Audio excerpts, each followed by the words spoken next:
விடியற்காலை 5 மணி. ராஜேஷ் நகரின் மிகப்பெரிய தொழிலதிபர், கோடிக்கணக்கான சொத்துகளுக்கு அதிபதி.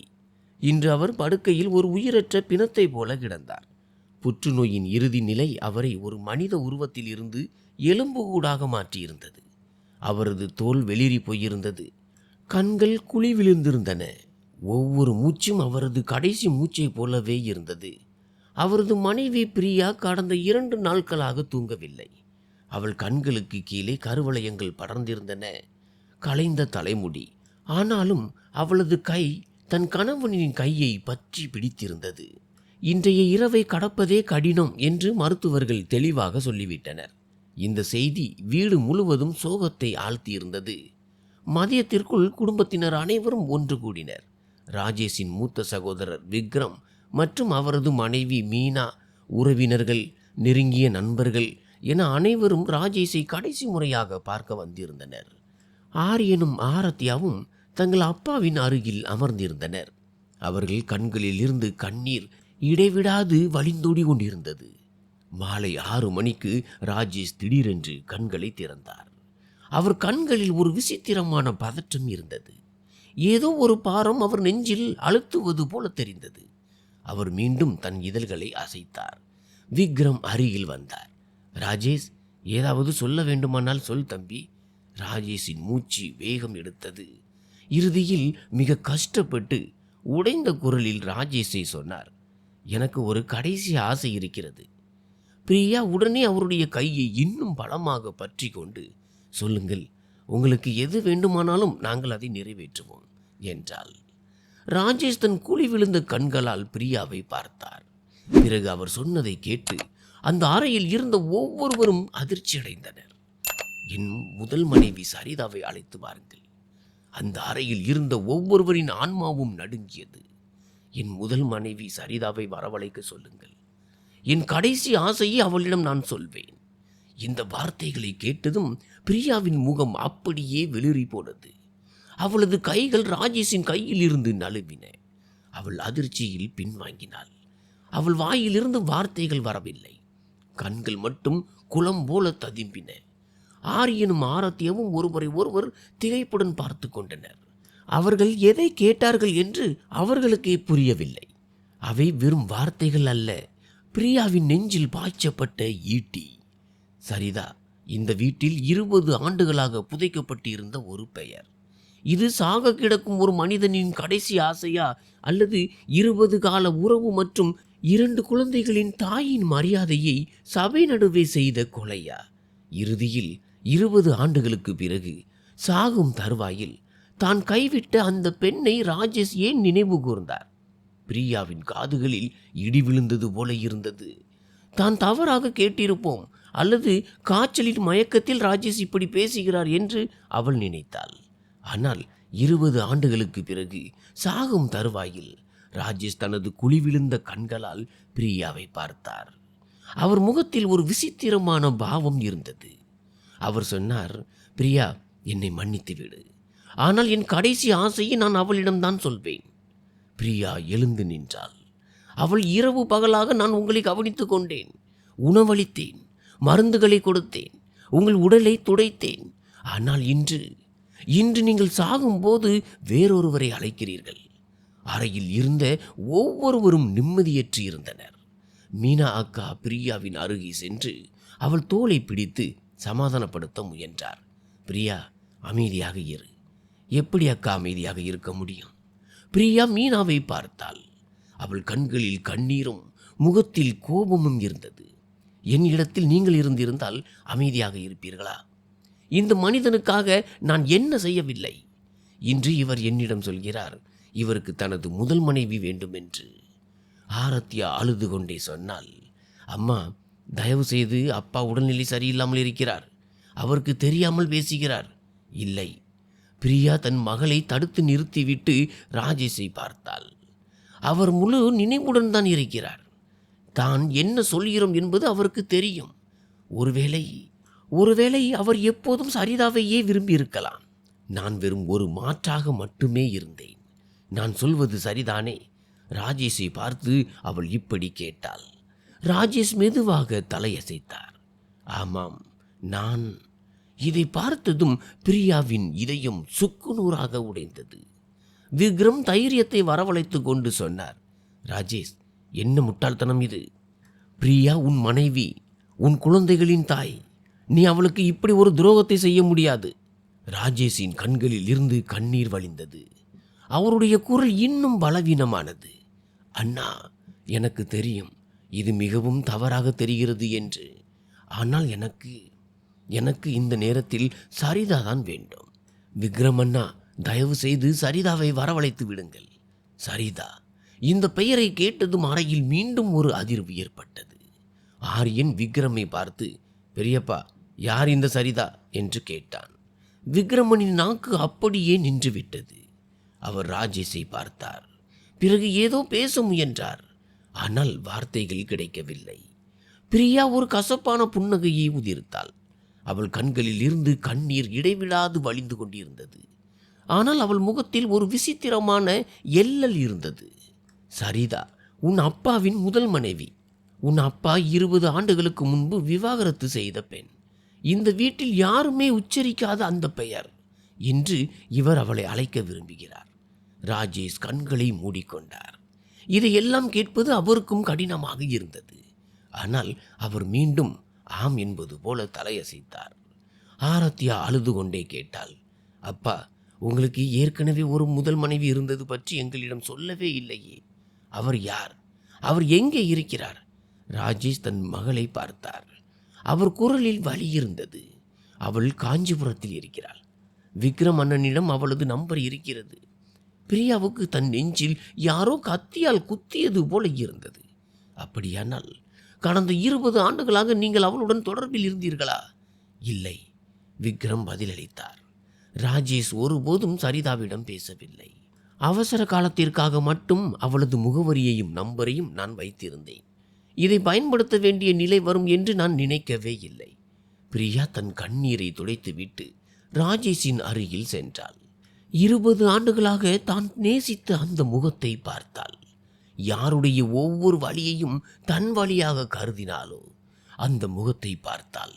எனக்கு சொல்லுங்கள், பிரியாவின் குரலில் ஆழமான வேதனை இருந்தது. நான் உங்களுக்கு யார்? ஒரு வேலைக்காரியா அல்லது உங்கள் வசதிக்காக இருந்தவளா? இதை கேட்டதும் ராஜேஷின் கண்களில் இருந்து கண்ணீர் இன்னும் வேகமாக வழிந்தது. சொல்லுங்கள் என்று பிரியா கத்தினாள். பதில் சொல்ல வேண்டிய கடமை உங்களுக்கு இருக்கிறது. இந்த 20 ஆண்டுகளில் நான் உங்களிடம் எதையும் கேட்டதில்லை. உங்கள் ஒவ்வொரு சொல்லுக்கும் கட்டுப்பட்டேன். உங்கள் குடும்பத்தின் மகிழ்ச்சியை என் மகிழ்ச்சியாக கருதினேன். ஆனால் இன்று உங்கள் இதயத்தில் எனக்கு இடமே இல்லை என்று சொல்கிறீர்களே. ராஜேஷ் மிகுந்த சிரமத்துடன் சொன்னார், பிரியா, நீ ஒரு நல்ல மனைவி, ஒரு நல்ல தாய். ஆனால் நீ சரிதா இல்லை, அப்படித்தானே? ராஜேஷ் சொல்ல வந்ததை பிரியாவே முடித்தாள். ராஜேஷ் தலையசைத்தார். பிரியா பின்வாங்கினாள். மிகவும் நன்று. அப்படியானால் இதுதான் உண்மை. மறுபுறம் தங்கள் தாயின் மரியாதை மண்ணில் மிதிபடுவதைக் கண்டு பிள்ளைகளுக்கு அது எவ்வளவு கொடுமையாக இருந்தது. ராஜேஷ், பிடிவாதத்தை விடு என்று விக்ரம் மீண்டும் சொன்னார். ஆனால் ராஜேஷ் பிடிவாதமாக இருந்தார். அவர் விக்ரமை பார்த்தார். அண்ணா, தயவு செய்து சரிதாவுக்கு ஃபோன் செய்யுங்கள். எனக்கு அதிக நேரம் இல்லை. பிரியா அறையின் மூலையில் இருந்த ஜன்னல் வழியாக வெளியே பார்த்தாள். அவள் மனதிற்குள் ஒரு புயலே வீசிக்கொண்டிருந்தது. தன் இளமை முழுவதையும் இந்த மனிதனுக்காக தியாகம் செய்தவளுக்கு கடைசி நிமிடத்தில் தான் எப்போதும் 2வது இடத்தில் தான் இருந்தோம் என்பது தெரிய வந்தது. அறையில் போன் அடிக்கும் சத்தமும் ராஜேஷின் திணறும் மூச்சொலியும் மட்டுமே கேட்டது. திடீரென்று மறுபுறம் இருந்து ஒரு குரல் கேட்டது. ஹலோ. விக்ரமுக்கு பேசுவதற்கு தைரியம் வரவில்லை. ஒரு கணம் அவர் நாக்கு தடுமாறியது. சரிதா, நான் விக்ரம் பேசுகிறேன், ராஜேஷின் அண்ணன். விக்ரம் இதை சொன்னவுடன் மறுமுனையில் சில நொடிகள் ஒரு நீண்ட பாரமான அமைதி நிலவியது. அந்த அமைதி எவ்வளவு ஆழமானது என்றால் விக்ரமுக்கு தனது இதய துடிப்பு சத்தம் கூட கேட்டது. அறையில் இருந்த அனைவரது மூச்சும் நின்றிருந்தது. பிறகு சரிதாவின் உறுதியான குரல் கேட்டது. சொல்லுங்கள் விக்ரம் அவர்களே, நீங்கள் யார் என்று எனக்கு தெரியும். 20 ஆண்டுகளுக்கு பிறகு எப்படி என் நினைவு வந்தது? அவளது குரலில் வியப்பு ஏதும் இல்லை. மாறாக ஒரு நிதானம் இருந்தது. விக்ரம் பெருமூச்சு விட்டு சொன்னார், சரிதா, ராஜேஷுக்கு உடல்நிலை மிகவும் சரியில்லை, புற்றுநோய், இறுதி நிலை. ஒரு நிமிடம் நிறுத்திவிட்டு சொன்னார், மருத்துவர்கள் அவர் இன்று இரவு அல்லது நாளை காலை வரைதான் இருப்பார் என்று சொல்லிவிட்டார்கள். மீண்டும் அதே உறைய வைக்கும் அமைதி. சரிதாவின் மூச்சு வேகம் எடுப்பதை விக்ரமால் உணர முடிந்தது. பிறகு தன்னை தேற்றிக்கொண்டு அவள் கேட்டாள், அப்படியானால் அவர் சாகப் போகிறார் என்பதை எனக்கு தெரிவிக்கவா நீங்கள் போன் செய்தீர்கள்? அவளது குரலில் அனுதாபம் இல்லை, மாறாக ஒரு கேள்வி இருந்தது. விக்ரம் சொன்னார், இல்லை, விஷயம் என்னவென்றால் ராஜேஷுக்கு ஒரு கடைசி ஆசை இருக்கிறது. என்ன ஆசை? சரிதா நேரடியாக கேட்டாள். விக்ரம் கண்களை மூடிக்கொண்டார். இதை சொல்வது எவ்வளவு கடினமாக இருந்தது. அந்த வார்த்தைகள் அவர் தொண்டையிலேயே சிக்கிக் கொண்டன. அவர் தைரியத்தை வரவழைத்து கொண்டு நடுக்கமான குரலில் சொன்னார், அவன் தனது கடைசி ஆசையாக உன்னை மட்டுமே அழைக்க சொன்னான். பிரியாவின் கண்ணீர் காய்ந்து போயிருந்தது. அவள் கண்கள் விக்ரமின் போன் மீதே நிலைத்திருந்தன. அந்த பெண் என்ன சொல்லப் போகிறாள் என்று கேட்க அவள் துடித்தாள். இறுதியாக சரிதாவின் குரல் வந்தது. அதற்குள் ராஜேஷ் மீண்டும் குரல் கொடுத்தார், விக்ரம் அண்ணா, தயவு செய்து சீக்கிரம் செய்யுங்கள், எனக்கு அதிக நேரம் இல்லை. மறுபுறம் சிறிது நேரம் எந்த சத்தமும் இல்லை. பிறகு சரிதா சொன்னாள், இது என்ன வேடிக்கையா? 20 ஆண்டுகளுக்கு பிறகு அவர் என்னை விட்டு பிரிந்தார். அவருக்கு 2வது மனைவி இருக்கிறார், பிள்ளைகள் இருக்கிறார்கள். பிறகு ஏன் என்னை அழைக்கிறார்? விக்ரம் சொன்னார், எனக்கும் ஒன்றும் புரியவில்லை. பிரியா கேட்டால், அவள் என்ன சொன்னாள்? விக்ரம் சொன்னார், அவள் யோசித்துக் கொண்டிருக்கிறாள். ராஜேஷ் மெதுவாக சொன்னார், அவள் வருவாள், எனக்கு தெரியும். இதே நேரத்தில் காஞ்சிபுரத்தில் தனது சிறிய வீட்டில் சரிதா கையில் போனை பிடித்தபடி நின்றிருந்தாள். அவள் மனம் உணர்ச்சி பெருக்கில் சிக்கியிருந்தது. 20 ஆண்டுகள் ராஜேஷிடம் இருந்து பிரிந்து 20 நீண்ட ஆண்டுகள் ஆகிவிட்டன. ராஜேஷ் தன்னிடம் விவாகரத்து பத்திரங்களை நீட்டிய அந்த நாள் அவளுக்கு நினைவுக்கு வந்தது. அப்போது அவளுக்கு வயது 30. அவர்களின் திருமண வாழ்க்கை 10 ஆண்டுகள் முடிந்திருந்தது. தனக்கு வேறொரு பெண்ணில் மேல் காதல் வந்து விட்டதாக அன்று ராஜேஷ் சொல்லியிருந்தார். பிரியா அவர் நிறுவனத்தில் புதிதாக சேர்ந்த ஊழியர். சரிதாவுக்கு இன்றும் நினைவிருக்கிறது. அவள் அன்று எவ்வளவு அழுதாள் என்று. அவள் கெஞ்சினாள், மன்றாடினாள். ஆனால் ராஜேஷ் தனது முடிவில் உறுதியாக இருந்தார். இனி தங்கள் உறவில் மிச்சம் எதுவும் இல்லை என்று அவர் கூறிவிட்டார். அவர் சொத்துக்களை பிரித்து கொடுத்தார். விவாகரத்தோடு சரிதாவுக்கு ஒரு வீடும் ஓரளவுக்கு பணமும் கிடைத்தன. ராஜேஷ் தனது புதிய வாழ்க்கையை தொடங்கினார். சரிதா அதற்கு பிறகு திருமணம் செய்து கொள்ளவே இல்லை. அவள் தனது வழியை தனது வேலையில் மூழ்கடித்தாள்.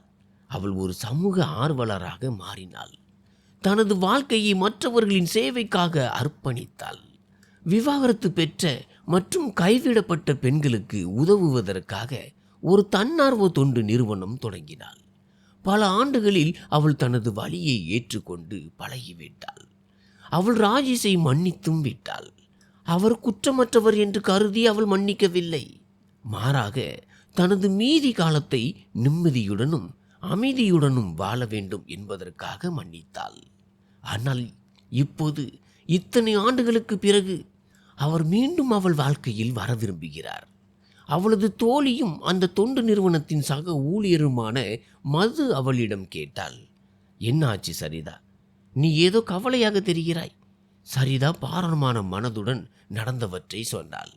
மது திகைப்புடன் சொன்னாள், என்னது, 20 ஆண்டுகளுக்கு பிறகா? இப்போது இதற்கெல்லாம் என்ன அர்த்தம்? நீ என்ன செய்ய போகிறாய்?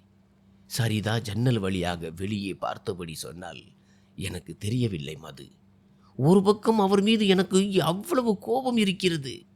அவர் முகத்தை கூட பார்க்க எனக்கு விருப்பம் இல்லை. ஆனால் மறுபக்கம் அவர் சாக கிடைக்கிறார்.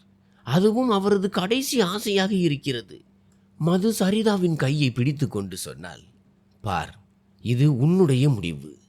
ஆனால் நீ அங்கே சென்றால் உன்னால் உன்னை சமாளித்து கொள்ள முடியுமா? அவரது 2வது மனைவி அங்கே இருப்பாள். அவரது பிள்ளைகள் இருப்பார்கள். இதையெல்லாம் பார்ப்பது உனக்கு மிகப்பெரிய வருத்தத்தை தரும். சரிதா சொன்னாள், எனக்கு தெரியும். ஆனால் மது, என்னால் இன்னும் புரிந்து கொள்ள முடியவில்லை. ராஜேஷ் ஏன் இப்படி செய்கிறார் என்று. 20 ஆண்டுகளுக்கு பிறகு சாகும்போது அவர் ஏன் என்னை அழைக்கிறார்? மது சொன்னாள், ஒருவேளை அவர் தனது தவறை உணர்ந்திருக்கலாம், அல்லது உன்னிடம் மன்னிப்பு கேட்க விரும்பலாம். சரிதா தலையசைத்தாள். அவள் சொன்னாள், அல்லது வேறு ஏதோ விஷயம் இருக்கலாம், நமக்கு தெரியாத ஏதோ ஒன்று. அவள் மீண்டும் தனது போனை எடுத்து விக்ரமுக்கு அழைத்தாள். விக்ரம் உடனே போனை எடுத்தார். சொல் சரிதா. சரிதா சொன்னால், விக்ரம் அவர்களே, நான் வருகிறேன். ஆனால் எனக்கு ராஜேஷிடம் பேச வேண்டும், இப்போதே போனில். விக்ரம் சொன்னார், சரி, ஒரு நிமிடம். அவர் போனை ராஜேஷின் காதருகே வைத்தார். ராஜேஷின் குரல் மிக பலவீனமாக இருந்தது. சரிதா, சரிதா. சரிதா சொன்னால், ஆம், நான் தான் பேசுகிறேன். ராஜேஷ், நீங்கள் உண்மையில் என்ன செய்ய நினைக்கிறீர்கள்? 20 ஆண்டுகளுக்கு பிறகு என்னை இப்படி? ராஜேஷ் சொன்னார், சரிதா, நான் உன்னிடம் ஒன்று சொல்ல வேண்டும், மிக முக்கியமான ஒன்று. ஆனால் அதை என்னால் போனில் சொல்ல முடியாது. தயவு செய்து வந்துவிடு. சரிதா கேட்டாள், இது உங்களுடைய 2வது மனைவி மற்றும் பிள்ளைகளுக்கு செய்யும் அவமானம். இதை நீங்கள் உணர்ந்திருக்கிறீர்களா? ராஜேஷின் குரலில் வலி தெரிந்தது. எனக்கு தெரியும், அதற்காக நான் வருந்துகிறேன். ஆனால் சரிதா, தயவு செய்து என்னை நம்பு. இது மிக முக்கியம். நீ வரும்போது எல்லாவற்றையும் புரிந்து கொள்வாய். சரிதா பெருமூச்சு விட்டு சொன்னால், சரி, நான் நாளை காலை முதல் ரயிலில் வருகிறேன். ஆனால் ராஜேஷ், இது ஏதேனும் நாடகமாக இருந்தால் நான் உங்களை ஒருபோதும் மன்னிக்க மாட்டேன். ராஜேஷ் சொன்னார், நன்றி சரிதா, நன்றி. போன் துண்டிக்கப்பட்ட பிறகு அந்த அறையில் மீண்டும் ஒரு அமைதி நிலவியது. பிரியா கேட்டால், அப்படியானால் அவள் வருகிறாளா? விக்ரம் சொன்னார், ஆம், நாளை காலை. பிரியா ஒரு ஏளனமான சிரிப்பை உதிர்த்து விட்டு சொன்னாள், மிகவும் நன்று. அப்படியானால் என் கணவரின் இறுதி சடங்கில் நான் 2வது இடத்தில் இருக்கிறேன். என்ன கொடுமை இது! ஆரியன் சொன்னான், அம்மா, தயவு செய்து அமைதியாக இருங்கள். இது அப்பாவின் கடைசி ஆசை. ராஜேஷின் நிலைமை மேலும் மோசமடைந்து கொண்டே சென்றது. மருத்துவர் வந்து சில மருந்துகளை கொடுத்துவிட்டு சொன்னார், இவரது உடல்நிலையை இப்போது நம்ப முடியாது. இன்று இரவு முழுவதும் உயிர் பிழைத்திருந்தால் அது ஒரு அதிசயமாகத்தான் இருக்கும். அன்று இரவு முழுவதும் யாரும் உறங்கவில்லை. பிரியா குழந்தைகளுடன் வேறொரு அறைக்கு சென்று விட்டாள். அவள் ராஜேஷிடம் பேச விரும்பவில்லை. விக்ரமும் மீனாவும் ராஜேஷின் அருகிலேயே இருந்தனர். அதிகாலை 4 மணி இருக்கும். ராஜேஷ் திடீரென விக்ரமின் கையை பிடித்து சொன்னார், அண்ணா, எனக்கு பிறகு பிரியாவையும் குழந்தைகளையும் நன்றாக பார்த்து கொள்ளுங்கள். அவர்களுக்கு எந்த குறையும் வந்துவிடக்கூடாது. விக்ரமின் கண்களில் கண்ணீர் முட்டியது. அவர் சொன்னார், முட்டாள்தனமாக பேசாதே, நீ குணமடைந்து விடுவாய். ராஜேஷ் புன்னகைக்க முயன்றார். இது பொய் என்று நம் இருவருக்குமே தெரியும். ஆனால் அண்ணா, எனக்கு வாக்கு கொடுங்கள். விக்ரம் சொன்னார், நான் வாக்கு கொடுக்கிறேன். ஆனால் ராஜேஷ், எனக்கு சொல், இதெல்லாம் என்ன? நீ ஏன் சரிதாவை அழைக்கிறாய்? ராஜேஷ் சொன்னார், பொறுமையாக இருங்கள் அண்ணா, நாளை எல்லாம் தெரிந்துவிடும். சரிதா வரும்போது பிரியாவும் குழந்தைகளும் புரிந்து கொள்வார்கள் என்று நான் நம்புகிறேன். காலை 9 மணி. ராஜேஷின் அந்த ஆடம்பரமான பங்களாவின் முன்னால் ஒரு பழைய டாக்ஸி வந்து நின்றது. டாக்ஸியின் கதவு திறந்தது. ஒரு பெண் வெளியே வந்தாள். அவள் சரிதா. அவள் ஒரு எளிமையான நீல நிற பருத்தி சேலையை அணிந்திருந்தாள். முகத்தில் எந்த அலங்காரமும் இல்லை. கழுத்தில் எந்த ஆபரணமும் இல்லை. அவள் முகத்தில் வயதான தன் சுவடுகள் தெளிவாக தெரிந்தன. ஆனால் அவள் கண்களில் ஒரு விசித்திரமான அமைதி இருந்தது. வாழ்க்கையின் ஒவ்வொரு புயலையும் தாங்கிக் கொள்ள கற்றுக்கொண்ட ஒரு நிதானம் அவளிடம் இருந்தது.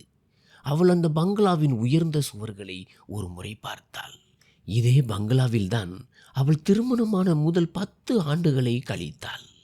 இந்த வீட்டின் ஒவ்வொரு மூலையும் அவளது நினைவுகளுடன் கலந்திருந்தது. இங்கேயேதான் அவள் சிரிக்க கற்றாள், கனவுகள் கண்டாள். இங்கேயேதான் அவளது இதயம் உடைக்கப்பட்டது. இன்று 20 ஆண்டுகளுக்கு பிறகு இந்த பங்களா அவளுக்கு ஒரு அந்நிய இடமாக தெரிந்தது. அவளது கைகள் நடுங்கின. ஆனால் தன்னை தேற்றிக் கொண்டாள். அவள் இங்கே பலவீனமடைய வரவில்லை, பதில் தேடியே வந்திருக்கிறாள். அவள் வாசலில் இருந்த மணியை அடித்தாள். சில நொடிகளுக்கு பிறகு கதவு திறந்தது. எதிரே விக்ரம் நின்று கொண்டிருந்தார். அவர் கண்கள் வீங்கி இருந்தன, முகம் வாடியிருந்தது. அவர் சரிதாவை பார்த்தார். ஒரு கணம் அடையாளம் காண முடியவில்லை. அவர் அறிந்திருந்த சரிதா இவள் இல்லை. அந்த எப்போதும் சிரித்துக்கொண்டே சுறுசுறுப்பாக இருக்கும் சரிதா எங்கே? இப்போது அங்கே காலம் மாற்றியமைத்த ஒரு மௌனமான தீவிரமான பெண் நின்றிருந்தாள். சரிதா, நீ வந்து விட்டாயா? விக்ரமின் குரலில் ஒரு விசித்திரமான நிம்மதி தெரிந்தது. வா, உள்ளே வா. சரிதா உள்ளே அடி எடுத்து வைத்தாள். வீட்டிற்குள் எல்லாமே மாறியிருந்தது. புதிய பர்னிச்சர், சுவர்களில் புதிய வண்ணங்கள், புதிய அலங்காரங்கள். அவள் நினைவில் இருந்ததைப் போல எதுவுமே இல்லை. ஒவ்வொரு பொருளும் இது இப்போது உன்னுடைய வீடு அல்ல என்று கத்தி சொல்வது போல இருந்தது. அப்போதுதான் அவள் பார்வை வரவேற்பறையின் சுவரில் இருந்த ஒரு பெரிய புகைப்படத்தின் மீது விழுந்தது. ராஜேஷ், பிரியா, ஆரியன் மற்றும் ஆராத்யா, ஒரு மகிழ்ச்சியான குடும்பத்தின் புகைப்படம். சரிதா ஒரு கணம் அங்கே அப்படியே ஸ்தம்பித்து நின்றாள். இது அவளுக்குரிய இடமாக இருந்தது. அதை இப்போது வேறொருவர் ஆக்கிரமித்திருக்கிறார். ஒரு ஆழமான வலி அவள் நெஞ்சில் எழுந்தது. ஆனால் அதை அவள் வெளியே காட்டிக்கொள்ளவில்லை. விக்ரம் அவளை ராஜேஷின் அறைக்கு அழைத்து சென்றார். அறையின் வாசலில் பிரியா நின்று கொண்டிருந்தாள். அந்த இரண்டு பெண்களும் நேருக்கு நேர் சந்தித்த போது காற்றில் ஒரு விசித்திரமான இறுக்கம் பரவியது. பிரியா சரிதாவை மேலிருந்து கீழ் வரை ஒரு விதமாக பார்த்தாள். அவள் கண்களில் வெறுப்பு, பொறாமை மற்றும் எல்லாவற்றையும் இழந்துவிட்ட ஒரு பெண்ணின் வேதனை இருந்தது. அப்படியானால் நீதான் சரிதாவா? பிரியாவின் குரலில் விஷம் கலந்திருந்தது. ராஜேஷின் முதல் மனைவி மற்றும் அவரது உண்மையான காதலி. சரிதா அமைதியாக பிரியாவை பார்த்தாள். அவள் கண்களில் கர்வமோ அல்லது தான் வெற்றி பெற்று விட்டோம் என்ற உணர்வோ இல்லை. அவள் சொன்னாள், பிரியா, நீ இப்போது எப்படி உணர்கிறாய் என்பதை என்னால் புரிந்து கொள்ள முடிகிறது. என்னை நம்பு. நான் இங்கே என் விருப்பப்படி வரவில்லை. இருந்தாலும் நீ வந்திருக்கிறாய் அல்லவா? பிரியா ஏளனம் செய்தாள். ஒருவேளை இந்த நாடகத்தை பார்த்து ரசிக்க உனக்கு விருப்பமோ? நான் எப்படி அவமானப்படுகிறேன் என்பதை பார்க்க வந்திருக்கிறாயோ? சரிதா பெருமூச்சு விட்டாள். நான் யாரையும் அவமானப்படுத்தவோ அல்லது அவமானப்படுவதை பார்க்கவோ வரவில்லை. ராஜேஷ் என்னை அழைத்திருக்கிறார். அதற்கு பின்னால் ஏதோ ஒரு பெரிய காரணம் இருக்கும் என்று நான் நினைக்கிறேன். இல்லை என்றால் சாகும் தருவாயில் இருக்கும் ஒரு மனிதன் 20 ஆண்டுகளுக்கு முன்பு செய்த தவறை மீண்டும் கிளற மாட்டான். இவன் மீண்டும் மீண்டும் உன் பெயரை சொல்லிக் கொண்டிருந்தான். விக்ரம் இதை சொன்னபோது பிரியாவின் நெஞ்சில் மீண்டும் ஒரு கத்தி பாய்ந்தது போல இருந்தது. சரிதா ராஜேஷின் அறைக்குள் அடி எடுத்து வைத்தாள். உள்ளே இருந்த காட்சி நெஞ்சை உறைய வைத்தது. படுக்கையில் ராஜேஷ் ஒரு பிணத்தை போல கிடந்தார். நோய் அவரை அடையாளம் காண முடியாத அளவிற்கு மாற்றியிருந்தது. ஒருவேளை அவளது காலடி சத்தத்தை கேட்டிருக்கலாம். ராஜேஷ் மெதுவாக தன் கண்களை திறந்தார். சரிதாவை பார்த்ததும் அவரது குழி விழுந்த கண்களில் ஒரு மின்னல் தெரிந்தது.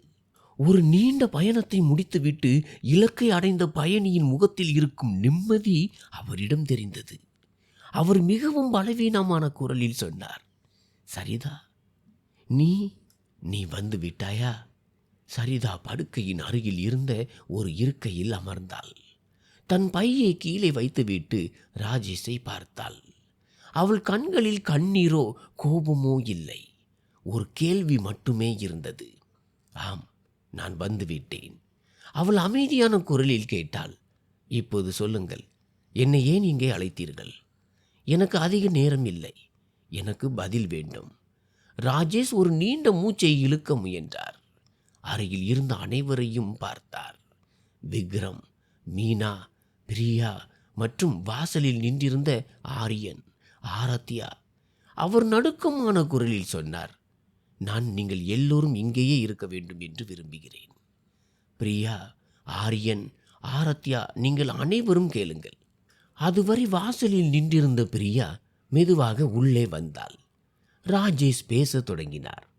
அவர் குரலில் ஆழமான வலியும் குற்ற உணர்வும் கலந்திருந்தது.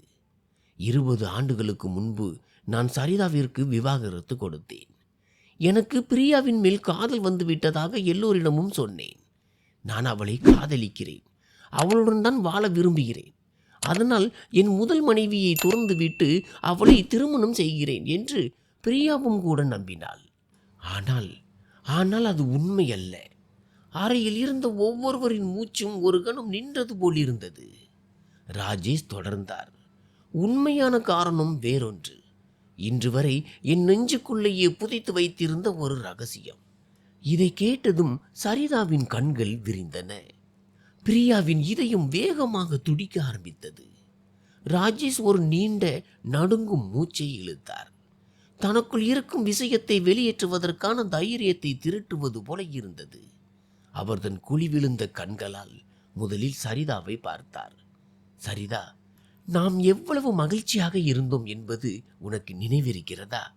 அவரது குரல் மிகவும் தாழ்ந்து போயிருந்தது. நமது திருமணத்தின் ஆரம்ப ஆண்டுகள் ஒரு கனவை போல இருந்தன. நான் உன்னை மிகவும் நேசித்தேன். எல்லையற்ற அன்பு. இதை கேட்டதும் சரிதாவின் அமைதியான கண்களில் 20 ஆண்டுகளுக்கு முந்தைய அந்த நினைவுகள் ஒரு கணம் தோன்றி மறைந்தன. எத்தனையோ மருத்துவர்களிடம் காண்பித்தோம், எத்தனை கோயில்களுக்கு சென்றோம், எத்தனை வேண்டுதல்கள். நாம் தட்டாத கதவுகளே இல்லை. சரிதா மெதுவாக தலையசைத்தாள். அந்த நாட்களை அவளால் எப்படி மறக்க முடியும்? ஒவ்வொரு மாதமும் ஒரு புதிய நம்பிக்கை, பிறகு அதே ஏமாற்றம். ராஜேஷின் குரல் இன்னும் நடுங்கியது. பிறகு ஒரு நாள் நாம் சென்னையில் இருந்த அந்த பெரிய மருத்துவரிடம் சென்றோம். அவர் நம் இருவருக்கும் எல்லா பரிசோதனைகளையும் செய்தார். பிறகு அந்த அறிக்கையை நம்மிடம் கொடுத்தார். ராஜேஷ் ஒரு நிமிடம் நிறுத்தினார். அவருடைய மூச்சு வேகம் அதிகரித்தது. அவர் கண்களை மூடிக்கொண்டார். அந்த நாளை அவர் மீண்டும் வாழ்வது போல இருந்தது. உனக்கு தெரியாது, அதன் பிறகு அந்த மருத்துவர் என்னை மட்டும் தனியாக அழைத்தார். அந்த அறிக்கையில் ராஜேஷின் குரல் தொண்டையிலேயே சிக்கி கொண்டது. அவர் என்ன சொன்னார் ராஜேஷ்? சரிதா மெதுவாக கேட்டாள். ராஜேஷ் கண்களை திறந்து சரிதாவின் கண்களை பார்த்தார். அவர் கண்களில் இருந்து கண்ணீர் வழிந்தோடியது. டாக்டர் சொன்னார், குறை என்னிடம் இல்லை. அவர் சொன்னார், நீ ஒருபோதும் அம்மா ஆக முடியாது என்று. ஆனால் நான் இந்த உண்மையை உன்னிடம் சொல்லவில்லை. நான் என்ன யோசித்தேன் என்றால், இதை நான் உன்னிடம் சொன்னால் நீ உள்ளுக்குள் உடைந்து விடுவாய். நான் இந்த உண்மையை உன்னிடமிருந்து மறைத்து விட்டேன். இதை கேட்டதும் சரிதாவுக்கு தன் காலடியில் இருந்த தரை நழுவுவது போன்ற உணர்வு ஏற்பட்டது. ராஜேஷ் முகம் வெளிரி போயிருந்த பிரியாவை பார்த்தார். ஆனால் இந்த உண்மை தெரிந்த பிறகும் நான் உன்னை விட்டு பிரிய விரும்பவில்லை சரிதா. நான் அம்மாவிடம் மிகவும் சண்டையிட்டேன். குழந்தை இல்லாமலேயே வாழ்ந்து விடுவேன், ஆனால் சரிதா இல்லாமல் என்னால் வாழ முடியாது என்று சொன்னேன். ஆனால் அம்மா பிடிவாதமாக இருந்தார். அவர்களுக்கு ஒரு வாரிசு தேவைப்பட்டது. கோடிக்கணக்கான நமது தொழிலை கவனித்துக் கொள்ளவும் நம் வம்சத்தின் பெயரை வளர்க்கவும் ஒரு பேரன் தேவைப்பட்டான். அவர்கள் என்னை உணர்ச்சி ரீதியாக மிரட்டத் தொடங்கினார்கள். அவர்கள் பிரியாவை தேர்ந்தெடுத்திருந்தார்கள். இதை கேட்டதும் பிரியாவின் தலையில் இடி விழுந்தது போல் இருந்தது. அவள் நிலை தடுமாறி பின்வாங்கி சுவரை பிடித்து கொண்டாள். ராஜேஷ் சொன்னார், நமக்கு ஒரு வாரிசை தரக்கூடிய ஒரு சாதாரண ஏழை குடும்பத்து பெண். அம்மா என் முன்னால் ஒரு நிபந்தனையை வைத்தார்கள். ஒன்று, பிரியாவை திருமணம் செய்து கொள்ள வேண்டும், அல்லது என்னையும் இந்த குடும்பத்தையும் என்றென்றைக்குமாக மறந்துவிட வேண்டும். அவர் சரிதாவை பார்த்தார். அவர் கண்களில் இப்போது குற்ற உணர்வு மட்டுமே இருந்தது. உன்னிடம் உண்மையை சொல்ல எனக்கு தைரியம் இருக்கவில்லை சரிதா. உன்னால் எனக்கு ஒரு குழந்தையை தர முடியாது என்ற காரணத்திற்காகத்தான் உன்னை விட்டு பிரிகிறேன் என்று சொல்லி உன்னை மேலும் உடைக்க எனக்கு மனம் இல்லை. அது எந்த ஒரு பெண்ணுக்கும் மிகப்பெரிய அவமானமாக இருந்திருக்கும். அவளது இருப்புக்கே அது கேள்விக்குறியாக அமைந்திருக்கும். அதனால்தான் நான் ஒரு பொய் கதையை உருவாக்கினேன். ராஜேஷ் தனது மிகப்பெரிய குற்றத்தை ஒப்புக்கொண்டார். எனக்கும் பிரியாவுக்கும் இடையே காதல் மலர்ந்து விட்டதாக சொன்னேன். உனக்கு இருக்கும் ஒரு குறையினால் நீ கைவிடப்பட்டாய் என்று தெரிந்து கொள்வதை விட என் மீதான வெறுப்பை சுமப்பது உனக்கு மேலானது என்று நான் நினைத்தேன். நான் உனக்கு மிகுந்த வலியை தந்துவிட்டேன் சரிதா. எல்லோரையும் விட உடைந்த குரலில் பேசியது பிரியாதான். அவள் தரையில் அப்படியே அமர்ந்து விட்டாள். அவளது உதடுகள் நடுங்கின. அவள் ராஜேஷை பார்த்தாள். அவள் கண்களில் ஒரே ஒரு கேள்வி மட்டுமே இருந்தது. அவளது முழு வாழ்க்கையுமே ஒரு வேடிக்கை பொருளாக மாற்றிய கேள்வி அது. அப்படியானால் என் திருமணம் வெறும் ஒரு சமரசம்தானா? நான் வெறும் ஒரு வாரிசை பெற்றுத்தரும் இயந்திரம் மட்டும்தானா? நீங்கள் என்னை ஒருபோதும் நேசிக்கவே இல்லையா? ராஜேஷின் கண்களில் இருந்து கண்ணீர் வழிந்தது. பிரியா, உனக்கு நான் மிகப்பெரிய அநீதி இழைத்து விட்டேன் என்று எனக்கு தெரியும். நீ இதில் எந்த தவறும் செய்யாதவள். நீ ஒரு நல்ல மனைவியாக, மிக சிறந்த தாயாக இருந்தாய். காலப்போக்கில் நான் உன்னை மதிக்க கற்றுக்கொண்டேன். உன்னை எனக்கு பிடிக்கவும் ஆரம்பித்தது. ஆனால் என் முதல் காதல், என் இதயம், அது எப்போதும் சரிதாவிடமே இருந்தது. இந்த தார்மீக குற்ற உணர்ச்சியோடு தான் நான் ஒவ்வொரு நாளும் வாழ்ந்தேன். ஆரியனுக்கும் ஆரத்யாவுக்கும் இதை கேட்பது ஒரு பெரிய அதிர்ச்சியாக இருந்தது. ஆரியன் மெதுவாக கேட்டான், அப்படியானால் சரிதா அம்மாவுக்கும் குழந்தை பிறந்திருக்குமானால் நாங்கள் இந்த உலகத்திலேயே பிறந்திருக்க மாட்டோமா? இந்த கேள்வி ஒரு அம்பை போல அனைவரின் இதயத்தையும் துளைத்தது. இந்த முழு துயரத்தின் பயங்கரத்தை அந்த ஒரே ஒரு கேள்வி வெளிச்சம் போட்டு காட்டியது. ராஜேஷ் சொன்னார், மகனே, அதுதான் உண்மை. இதற்காக ஒவ்வொரு நாளும் நான் என்னை நானே வெறுத்து கொள்கிறேன். ஒரு பெண்ணின் அன்பை இன்னொரு பெண்ணின் தாய்மையோடு ஒப்பிட்டு பார்த்து விட்டேன். இன்று நான் உங்கள் அனைவரிடமும் மன்னிப்பு கேட்க விரும்புகிறேன். சரிதா தன் கண்ணீரை துடைத்து கொண்டு ராஜேஷை பார்த்தாள். அவள் சொன்னாள், ராஜேஷ், நீங்கள் இதையெல்லாம் இன்று சொல்கிறீர்கள். ஆனால் இந்த 20 ஆண்டுகளில் ஒரு முறை கூட நீங்கள் என்னை தொடர்பு கொள்ளவில்லை. என்னை இருட்டில் வைத்திருந்தீர்கள். நீங்கள் என்னை உண்மையிலேயே விரும்பவில்லை என்று நினைத்து அந்த வழியுடனேயே நான் வாழ கற்றுக்கொண்டேன். ராஜேஷ் சொன்னார், எனக்கு தெரியும். அதற்காக நான் வருந்துகிறேன். ஆனால் சரிதா, நான் உன்னை ஒருபோதும் மறக்கவில்லை. நான் சாகப் போகிறேன் என்று தெரிந்தபோது என் கடைசி மூச்சு வரை இந்த பாரத்தை சுமந்து கொண்டு வாழ முடியாது என்று முடிவு செய்தேன். உண்மையை அறிந்து கொள்ளும் உரிமை உனக்கு இருக்கிறது. பிரியாவுக்கும் பிள்ளைகளுக்கும் கூட முழு உண்மையும் தெரிய வேண்டும். அப்போது விக்ரம் அந்த முக்கியமான கேள்வியை கேட்டார், உன் கடைசி ஆசை என்ன? இப்போது சரிதாவும் உன் முன்னால் இருக்கிறாளே. அனைவரது பார்வையும் மீண்டும் ஒரு முறை ராஜேஷின் மீது நிலைத்தது. ராஜேஷ் தன் எஞ்சி இருந்த பலத்தை எல்லாம் திரட்டி ஒரு நீண்ட பெருமூச்சு விட்டார். அவர் முதலில் சரிதாவை பார்த்தார், பிறகு பிரியாவை, பிறகு தனது குழந்தைகளை. அதன்பின் அவர் சொன்ன அந்த வார்த்தைகள் அறையில் மற்றும் ஒரு நிலநடுக்கத்தை ஏற்படுத்தின. எனது கடைசி ஆசை இதுதான். நான் இறந்த பிறகு எனது சிதைக்கு என் முதல் மனைவி சரிதாதான் தீ மூட்ட வேண்டும். இது பிரியாவின் இதயத்தில் மற்றும் ஒரு பேரிடியாக இறங்கியது. இது அவளது முழு இருப்பை, அவளது அடையாளத்தை அனைவர் முன்னிலையிலும் சாம்பலாக்குவதற்கு சமம். பிறகு ராஜேஷ் சொன்னார், ஏனெனில் இந்து மரபுப்படி யார் சிதைக்கு தீ மூட்டுகிறார்களோ அவர்களே மிக நெருக்கமானவர்களாக கருதப்படுகிறார்கள். நீதான் என் உண்மையான மனைவி என்றும் உன்னைத்தான் நான் அதிகம் நேசித்தேன் என்றும் இந்த உலகம் அறிய வேண்டும் என விரும்புகிறேன். இது உன்னிடம் நான் மன்னிப்பு கேட்கும் விதம். இது போதுமானதல்ல என்று எனக்கு தெரியும். விக்ரம் சொன்னார், ராஜேஷ், இதையெல்லாம் அவ்வளவு எளிதல்ல. சரிதா, நீ என்ன செய்ய விரும்புகிறாய்?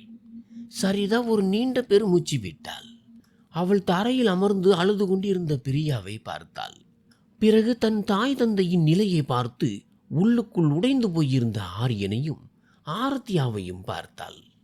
பிறகு சரிதா சொன்னாள், ராஜேஷ், நான் உங்களை பல ஆண்டுகளுக்கு முன்பே மன்னித்து விட்டேன். வெறுப்பு என்னை எங்கும் கொண்டு சேர்க்கவில்லை. என் வலியை தூக்கி எறிந்துவிட்டு முன்னேற நான் கற்றுக்கொண்டேன். இன்று நீங்கள் சொன்ன உண்மையை கேட்டு நிச்சயம் என் ஆத்மா வரை வலிக்கிறது. ஆனால் உங்களுக்கென்று சில கட்டாயங்கள் இருந்தன. நடந்தது நடந்துவிட்டது. நான் உங்களை எப்போதோ மன்னித்து விட்டேன். இதை கேட்ட ராஜேஷ் நிம்மதி பெருமூச்சு விட்டார். ஆனால் சரிதா சொன்னாள், ஆனால் ராஜேஷ், நான் உங்கள் சிதைக்கு தீ மூட்ட மாட்டேன். அறையில் இருந்த அனைவரும் திகைத்தனர். கடந்த 20 ஆண்டுகளாக பிரியாதான் உங்களுடன் இருந்திருக்கிறாள். அவள் உங்களுக்கு பணிவிடை செய்திருக்கிறாள். எல்லாவற்றிற்கும் மேலாக எதற்காக நீங்கள் என்னை விட்டு பிரிந்தீர்களோ அந்த மகிழ்ச்சியை அவள் உங்களுக்கு கொடுத்திருக்கிறாள். அவள் உங்கள் குழந்தைகளின் தாய். ஒரு மனைவிக்குரிய அந்த மரியாதை அவளுக்கு கிடைக்க வேண்டும். பிரியா சரிதாவை ஆச்சரியத்துடன் பார்த்தாள். அவள் சொன்னாள், நீங்கள் எனக்காக இதை சொல்கிறீர்களா? சரிதா கூறினாள், நான் உனக்காக கூறவில்லை, உண்மையாக கூறினேன். பாரு பிரியா, நாம் 2 பேரும் ஒரே நிலையில் தான் இருக்கிறோம். ராஜேஷ் அவருடைய பலவீனமான தருணத்தில் தவறான முடிவை எடுத்தார். ஆனால் இப்போது நாம் அதை தாண்டி முன்னேற முடியும். நான் அனுபவித்த அந்த அவமானத்தை நீங்களும் உங்கள் குழந்தைகளும் அனுபவிக்க வேண்டும் என்று நான் விரும்பவில்லை, ராஜேஷ் சொன்னார். ஆனால் சரிதா அவரை தடுத்து சொன்னாள், இல்லை ராஜேஷ், நீங்கள் உண்மையை சொல்லிவிட்டீர்கள். உங்கள் இதயத்தில் இருந்த பாரத்தை இறக்கி வைத்தது நல்லது. ஆனால் இப்போது சரி செய்ய வேண்டிய நேரம் இது. உண்மையான பிராயச்சித்தம் என்பது நீங்கள் பிரியாவுக்கும் உங்கள் குழந்தைகளுக்கும் அவர்களுக்கு உரிய உரிமையை கொடுக்க வேண்டும். பிரியா மற்றும் உங்கள் மகன் ஆரியன் உங்கள் உண்மையான வாரிசு. அதனால் அவர்களே உங்கள் சிதைக்கு தீ மூட்ட வேண்டும். ஏனென்றால் அதுதான் உத்தமம். அப்புறம் உங்கள் மனைவிக்குரிய எல்லா உரிமைகளும் பிரியாவிடமே இருக்கும். ஆரியன் சொன்னான், ஆண்டி, நீங்கள் மிகவும் நல்லவர். உங்களுக்கு எப்படி நன்றி சொல்வது என்றே எனக்கு தெரியவில்லை. சரிதா ஆரியனின் தலை மீது கை வைத்து சொன்னாள், மகனே, வாழ்க்கையில் சில நேரங்களில் நமது வழியை விட மேலே வந்து யோசிக்க வேண்டும். விக்ரம் சொன்னார், சரிதா, நீ மிகவும் பெரிய மனதுடையவள். ஆனால் ராஜேஷின் ஆசை. சரிதா சொன்னாள், விக்ரம் அவர்களே, ராஜேஷின் விருப்பத்தை நான் புரிந்து கொள்கிறேன். அவர் தனது பாவத்திற்கு பிராய்ச்சித்தம் தேட விரும்புகிறார். ஆனால் உண்மையான பிராய்ச்சித்தம் என்பது நாம் சரியானதை செய்வதில் தான் இருக்கிறது, உணர்ச்சி வசப்பட்டு எடுக்கும் முடிவுகளில் அல்ல. ராஜேஷ் பிரியாவிடமும் குழந்தைகளிடமும் மன்னிப்பு கேட்க வேண்டும். அவர்கள் அவருக்கு எவ்வளவு முக்கியமானவர்கள் என்பதை அவர் உணர வேண்டும். ராஜேஷ் பிரியாவை பார்த்தார். அவர் சொன்னார், பிரியா, என்னை மன்னித்து விடு. நான் உனக்கு அநீதி இழைத்து விட்டேன்.